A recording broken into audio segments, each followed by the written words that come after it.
Hi, folks. This is Louis Herfin, the original Peter Abernathy. Hell is empty and all the devils are here on the Shat on TV Westworld podcast with Roger, Gene, and Big D. Welcome back to Shat on TV Westworld, the unofficial podcast companion piece of the hit HBO series Westworld. It's so good to be back with you. I am one of your hosts, Gene Lyons. Alongside me is my co-host, Ash. Hi, y'all. And this is our Instacast episode where we look back on this week's episode of Westworld and provide our immediate reactions. This week's episode was titled The Auguries. Ash, what did you think? So first of all, I just want to say how excited I am to be back doing TV. I think it's awesome. I got so stoked that I was going to get to watch a television show and immediately jump on and talked about how I felt about it with you. And I will feel the same with Big D as well. So just, so excited to be back on TV because it's my favorite. But regarding this episode, so, one word, right? It was quiet. Like, it feels quiet in a way that didn't feel revolutionary. And yes, I know we have that opening scene, which was bomb. That scene was awesome. I know we had some hatcheting.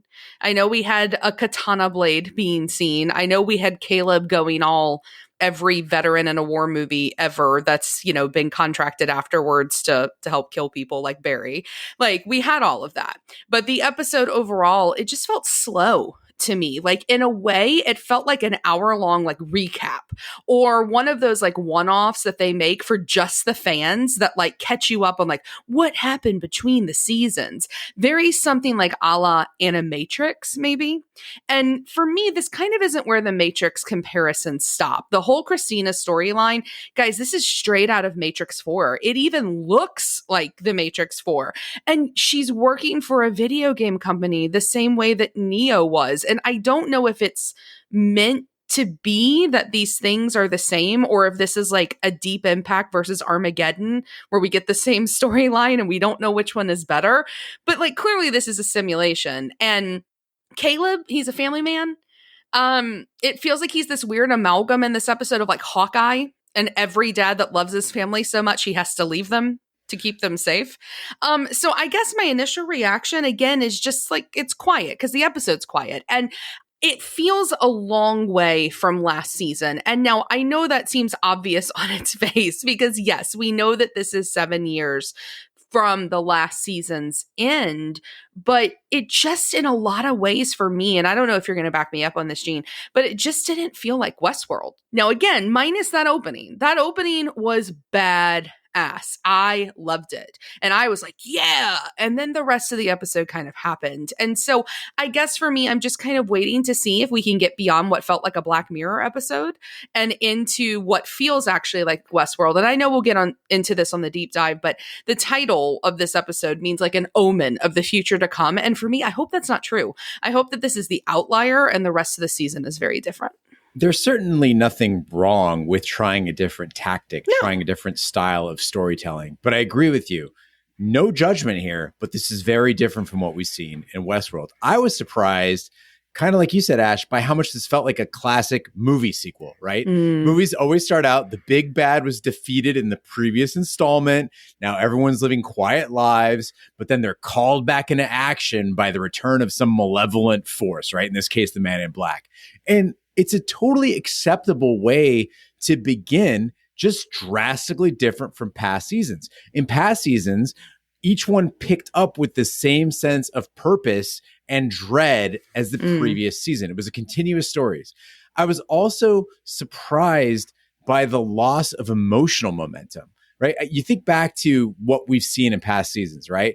The heartbreak as Bernard discovered what he was, when Ford sacrificed himself, when we witnessed Akita's tale, when the droves of hosts were making it into the Valley Beyond, and most significantly, when Maeve first got a glimpse of the world outside the park, when she toured the Mesa while set to Radiohead and saw what was being done to her kind and what reality was. This episode was conspicuously devoid of any strong emotional callbacks for sentimentality, which is where we've seen the show be at its best, except for that final moment when we saw Teddy watching Dolores. And that was a hint of it, maybe just a pinch of that flavor. And again, I'm not criticizing any of this. You just have to ask, is this intentional? Mm. Is it for a reason, right? Like you suggested, maybe it's a simulation. Maybe this isn't the world. And so these aren't the characters. And so we're not feeling those things. It's intentionally sanitized, a weak copy of who these people really are. Or this was a missed opportunity to get us engaged. And I hope it wasn't the sort of thing where they're looking to say, hey, we want to market this show back to a big audience. Our audience has dwindled and it's just these hardcore rabid fans now. Because for us hardcore rabid fans, those emotional touches, that's what makes the show. It does. And I guess that's why I'm kind of just upset with the show creators for leaking the Teddy info ahead of time. Because can you imagine how like affecting that moment would have been if we didn't know, because James Marsden was in the audience asking a question at the convention, if we didn't know that he was coming? Because I felt that little tinge when he's looking at her with that kind of twinkle in his eye, the same way he has since like season 1, episode 1, when the two of them are there and he's like seeing her home. Teddy has always looked at her in that way. And I need more of that, right? I need that connection back to the heart of what made Westworld. And I think that kind of brings me to the topic that I want to talk about on our deep dive, which is Christina's world. I think for me, that's where I was the most interested because like, where is it? What is it? Is it real? Is she in the valley beyond? I don't know. And I think that there's some clues. There's some Easter eggs there that already I took a half a page of notes on. And I think that this is maybe where we're going to find that bridge between the Westworld of now and the Westworld of then, which is this greater question that has always been at the heart of the show, which is what does it mean to be human? And what does it mean to be alive? And so I know, Jean, that one of your wishes was that we wouldn't be in a simulation. But if we are in a simulation, what does that mean? And so connecting that to this idea about non-player characters, clearly that's going to be a big theme this season. They introduced it. I mean, Dolores herself was a non-player character in the entirety of, her entire existence, basically in the sense that you could do whatever you wanted to do to her. She was cannon fodder.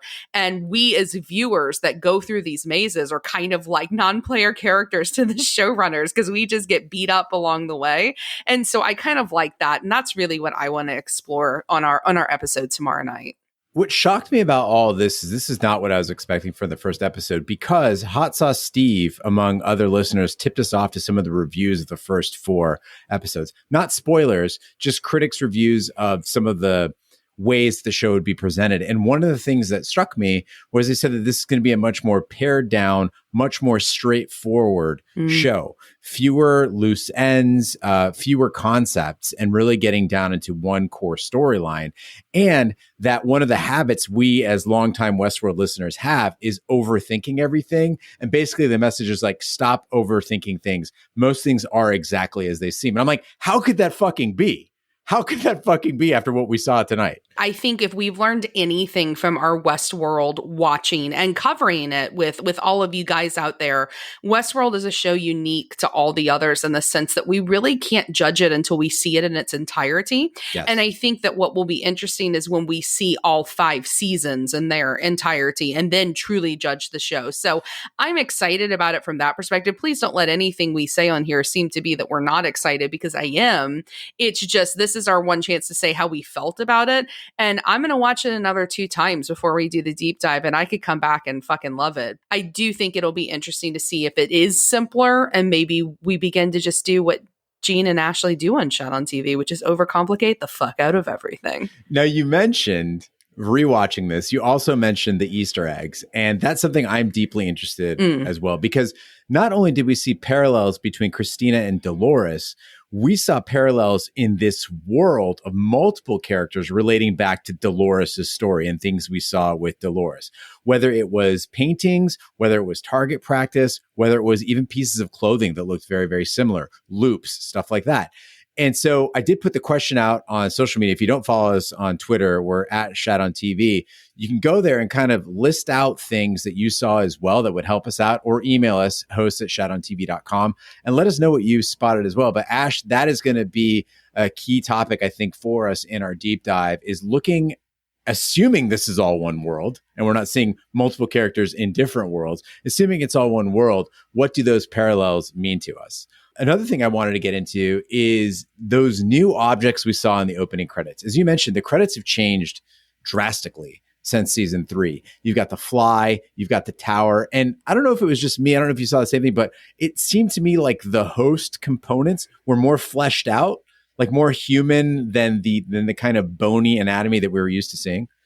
Yeah, I think they were. And I think there's also some changes. If maybe we could get some side-by-sides of even the way that their bone structure was, depicted when they're dipped in the Westworld milk, that their bone structure itself is different, which I do think will answer a huge plot hole, which a lot of people have pointed out on this show, which is that here we are 7 years later. I mean, my God, what an iPhone would do 7 years later. So these hosts, Maeve and Dolores and Charloris and all of that, they're ancient technology by this point. And so I do think it would be pretty cool if that's giving us a glimpse that we're going to get some new fancy dancy hosts. I'm glad to know that everyone's still using internal combustion engines, katana blades, conventional firearms, Hatchets to do their bolt action rifles.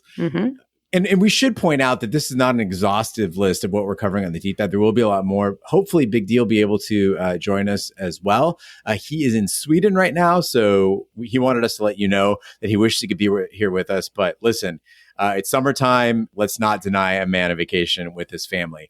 I did want to touch back also on Teddy. Even though we didn't see a lot of him, we saw a lot of hosts in this episode that were callbacks to the park or hosts that we haven't seen before. Clearly, it seems like they're being sent by the Man in Black. And so we see Teddy show up.